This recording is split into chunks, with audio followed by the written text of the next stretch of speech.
At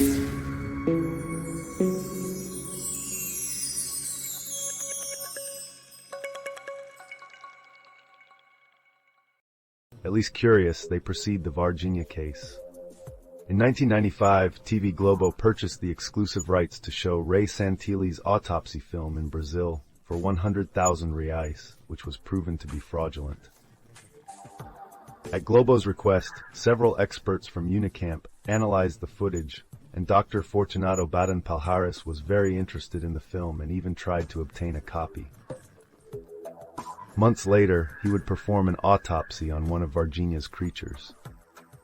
Another curious fact was that on New Year's Eve from 1995 to 1996, the wife of Ubirajara Rodrigues, one of the main ufologists in the Varginha case, at the turn of the year during the congratulations, told him that year the killings. This fact would change his life forever. Oh, Varginhas. January 13th, 1996. According to military informants, the Varginha case begins this day with the crash of an unidentified flying object. Probably the same one seen in the early hours of the morning by the couple Eurico and Aurelina de Freitas, whose wreckage was collected in the morning of that day at Fazenda Maiolin. In the period between January 13th and 20th, 1996, there is no information about what happened. Perhaps even other captures could have occurred, due to the intense military movement between the city of Três Corações and Varginha, observed in those 7 days. January 13th, 1996, 1 o'clock in the morning. The couple Eurico and Aurelina de Freitas are woken up by the noise of agitated cattle on a farm where they work, 10 kilometers from Varginha.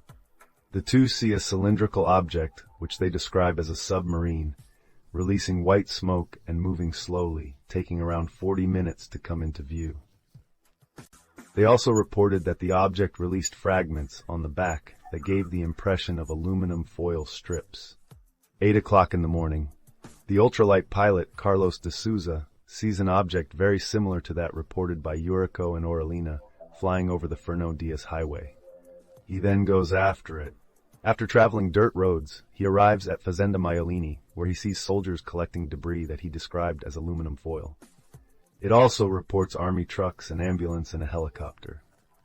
According to him, the military carried out a fine-toothed comb, collecting all the fragments from the soil. Carlos de Souza is harshly removed from the scene. January 20, 1996, around 8 o'clock in the morning. From this time onwards, the Varginha Fire Department begins to receive several calls, reporting a strange animal in the Jardim Anderi neighborhood. There are reports that the creature was stoned by frightened people before firefighters arrived. Between 10 and 10:30 in the morning, the firefighters descend the ravine on Suecia Street in the Jardim Anderi neighborhood and are observed by several witnesses, including bricklayer's assistant Henrique José de Souza and fish seller João Bosco Manuel. The firefighters climb the ravine with the creature trapped in a net. When they arrive on the street, there is already a Mercedes-Benz truck from the Brazilian army requesting the delivery of the material. The firefighters contact their superiors and Major Maciel goes to the scene. The creature is then handed over to the military at ESA, the weapons sergeant's school, who place it in a box covered with a bag, place it in the bed of the Mercedes-Benz truck, and take it to ESA alive. Upon arriving at the fire station, they receive orders to burn all the material used in the capture, probably as prevention, in order to avoid possible contamination. 14 hours. A civilian witness, who was once a soldier, observes 7 soldiers in a forest close to the location of the morning's capture. He reports shots from a fall rifle and that the soldiers leave with 2 bags. In one of them, something was moving. 15 hours and 30 minutes. Katia, Valkyria, and Lilian, returning from cleaning, decide to cut through land in the Jardim Anderi neighborhood on Benevuto Braz Vieira Street. And they come across a creature next to the wall. According to them, the creature had 3 protuberances on its head. He was brown, had oily skin, and looked like he was in pain. The 3 girls run out of the place and arrive in tears at the house of Dona Luisa, Lilian, and Valkyria's mother. 16 o'clock, Mrs. Luisa goes to the place and finds 2 footprints with 3 fingers in each and smells a strong smell of ammonia. 20 hours. Military police officer Marco Eli Chires from PM Intelligence, accompanied by Corporal Eric Lopes, captures the second creature. When picking her up to put her in the back seat of the car, she gets scratched on her arm. The creature is taken to the emergency room, which denies treatment, and then he is taken to the regional hospital, which is in the center of Varginha, causing great commotion among staff, doctors, patients, and caregivers. January 21st, 1996, 1 o'clock. The creature under army escort is transferred from the regional hospital to the Humanitas hospital, as it is further from the city center and better equipped. January 22nd, 1996, between 17 and 30:18 hours. The creature is removed by train from the Humanitas hospital. According to the report of the soldiers who participated in the operation, she was already inside a box on a table. He had a strong smell of ammonia and had a wound on one of his legs. Several doctors gather before she is loaded into an army truck. From them, he pulls out what would be the creature's tongue with tweezers. The box is sealed, covered in a bag, and placed in the bed of the Mercedes-Benz truck. Still at the hospital, all the material used in exams and attempts to save the creature's life is incinerated. Possible fear of contamination. The doctor who treated the creature reports that it communicated with him without speaking, as if telepathically, leading him to where he needed to carry out the medical procedures. January 23rd, 1996, 4 o'clock in the morning. The creatures are taken in a military convoy to the Army Cadet Preparatory School in Campinas, and then taken to Unicamp under the care of Coroner Baden Palhares, among other scientists from that university. Army trucks and U.S. Embassy cars are seen on campus. January 24th, 1996. The convoy returns to ESA and Baden Palhares begins the creature's autopsy. The doctor says without mincing words to his wife inside the car, "The creature is here and will be taken to the United States."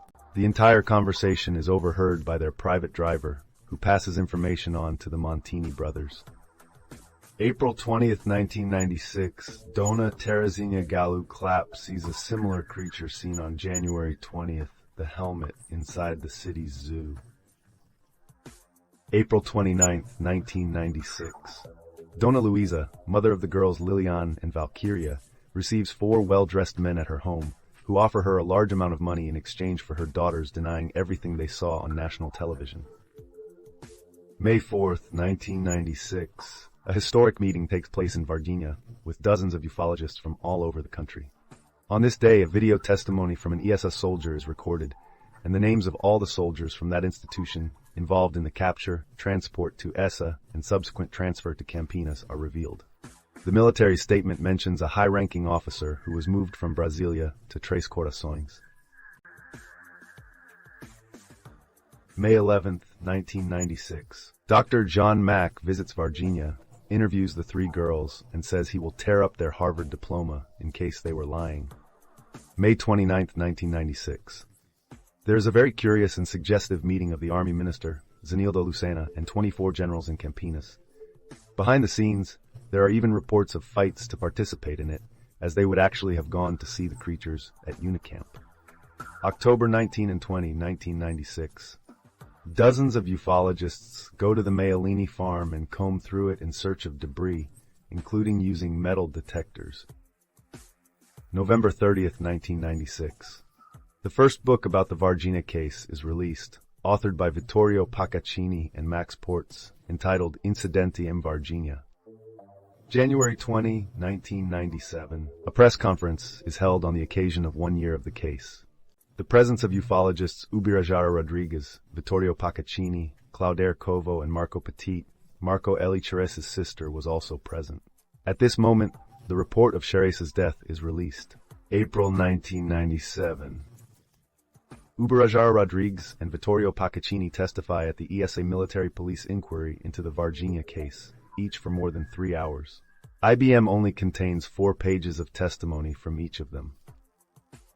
1999. On the occasion of Extraterrestrial Invasion Week, ESA's public relations major gives the crudest statement about the Babythos. He says that the Army provided aid to a couple of dwarfs, that the dwarf was pregnant, and that the 2 were mistaken for ETS. In the interview itself, he slips up and says, "Creature." 2001. The second book about the Varginha case by Ubirajara Franco Rodriguez is released. 2010. The magazine ISSO publishes the conclusions of ESSA's IPM and points to Mudinho, a well-known disabled person in the region, as the cause of all the misunderstanding.